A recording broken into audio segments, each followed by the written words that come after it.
Nyai untuk kau ya Hotman Paris Hutapea.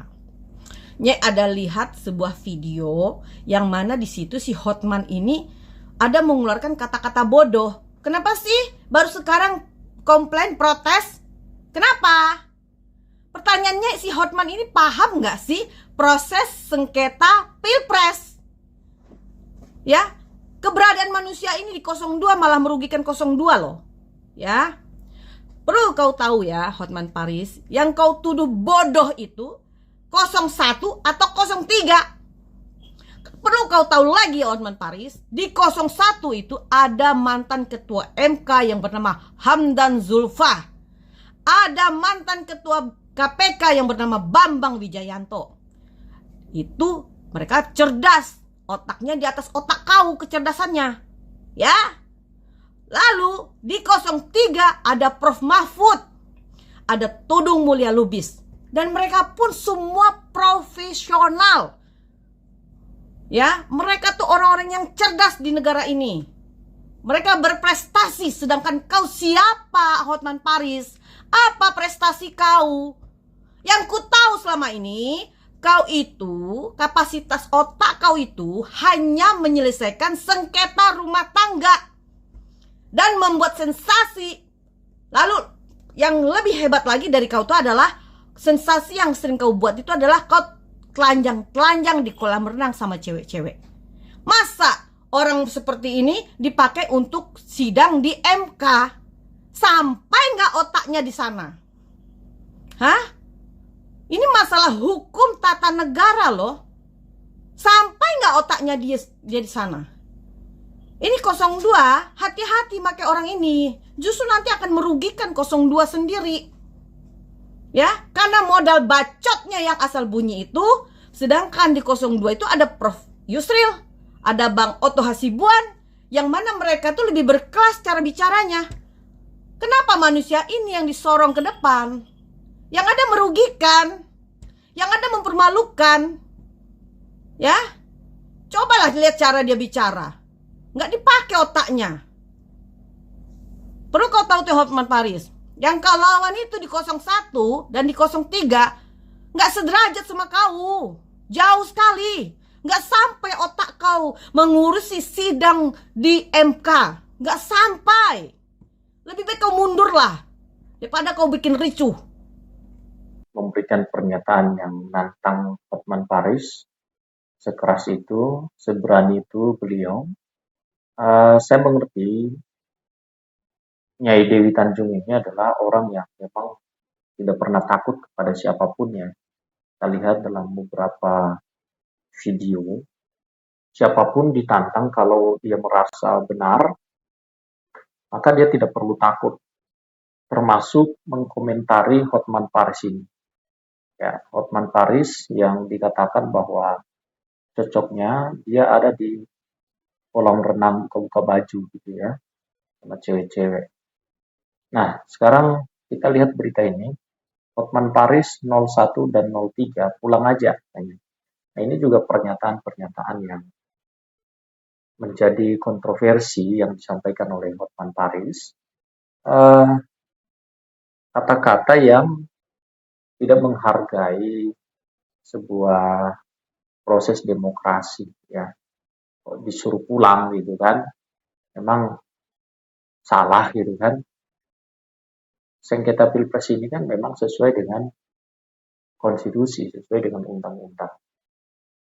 Hotman Paris 0103 pulang aja. Pepesan kosong mulu lu omongin katanya ya. Jadi ini yang menjadi sebuah kritikan dari Dewi Tanjung. Hotman Paris berkata-kata tapi merendahkan orang lain ya. Kuasa hukum tim Prabowo Gibran Hotman Paris Hutapea menyuruh tim kuasa hukum Anies Mohaimin serta Ganjar Mahfud untuk pulang dari Mahkamah Konstitusi. Apa dasarnya? Nah ini dia. Saya bilang, sudahlah kuasa hukum 01 dan 03 pulang aja pepesan kosong melulu omongin, kata Hotman Paris dalam konferensi pers di sidang sengketa Pilpres 2024 pada hari Jumat 5 April 2024. Sebab setelah mendengarkan keterangan dari 4 menteri yang hadir dalam sidang sengketa Pilpres 2024, Hotman Paris semakin yakin pihaknya yang akan memenangkan persidangan ini. Oke, keyakinan boleh-boleh saja, tapi jangan merendahkan orang lain lah, ya kan? Semua punya hak untuk menyampaikan pendapat, dan kalau itu sesuai dengan undang-undang, ya kenapa Anda yang panas kan begitu? Itu maksudnya Nyai Dewi ini. Ya, bansos itu sudah terpatahkan semua, jadi soal apa lagi? Itu soal bansos. Ya, 1 PJ, gue sudah lupa lagi saking menangnya mau menang, kata Hotman sambil mencoba mengingat seluruh gugatan para pemohon. Gugatan nggak bisa dibuktikan apapun dan soal apapun, kata Hotman Paris. Mahkamah Konstitusi memanggil 4 menteri, Menteri Kabinet Pemerintahan Jokowi Maruf Amin, yakni Menteri Sosial Tri Risma Maharani, kemudian Menko Perekonomian Airlangga Hartarto, Menteri Keuangan Sri Mulyani, dan Menko PMK Muhadjir Effendi untuk dimintain keterangan di sidang pleno Jumat 5 April 2024. Para hakim secara bergantian mencecar para menteri Jokowi ini dengan pertanyaan soal alokasi bansos yang dinilai kubu 01 dan 03 anomali. Oke, sekali lagi pernyataan Dewi Tanjung sangat keras dan mudah-mudahan itu bisa sampai kepada Hotman Paris supaya Hotman Paris juga bisa memberikan alasan mengapa beliau begitu keras membela Prabowo dan tindakan-tindakannya berdasar, ya, perkataan-perkataannya berdasar. Ini menjadi sebuah perhatian supaya ke depan bisa menjadi lebih baik di dalam sidang-sidang yang akan berlangsung ke depannya. Jadi pernyataan-pernyataan seperti Hotman Paris pulang aja, pepesan kosong mulu lo omongin. Nah, ini yang perlu ditepis juga mungkin dari pihak 01 dan 03.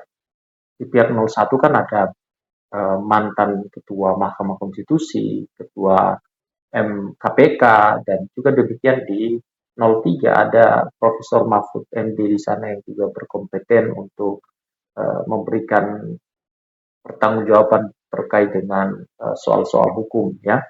Jadi kita tidak perlu merendahkan satu dengan yang lain, tetapi mari kita berargumen sesuai dengan sesuai dengan apa yang seharusnya diperbincangkan, bukan menjatuhkan dengan merendahkan, pulang aja lu, pepesan, kata-kata lu nggak berguna lah istilahnya begitu, ya. Jadi wajar saja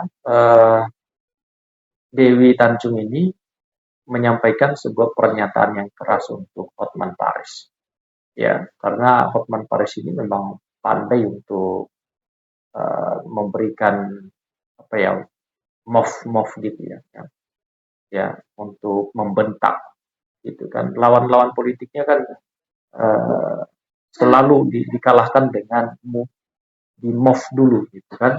Jadi dimatikan dengan bentakan atau dengan kata-kata yang membuat orang itu, waduh, ini berbahaya. Jadi Hotman Paris memang terkenal dengan sensasinya. Dia terkenal juga dengan banyak hal-hal yang kontroversi yang diungkapkan ke publik dengan perkataan, sikap, dan lain sebagainya. Tapi oke lah, boleh-boleh saja kita akan lihat nanti ke depan. Kalau Prabowo menang jadi presiden, ya kita dukung kalau dia melakukan pemerintahannya berjalan dengan baik, kita dukung. Tapi kalau misalnya apa yang dikerjakan di kemudian hari tidak sesuai dengan konstitusi, itu jadi masalah juga. Sehingga kita perlu memberikan sebuah komentar-komentar yang positif supaya bisa menjadi lebih baik ke depan.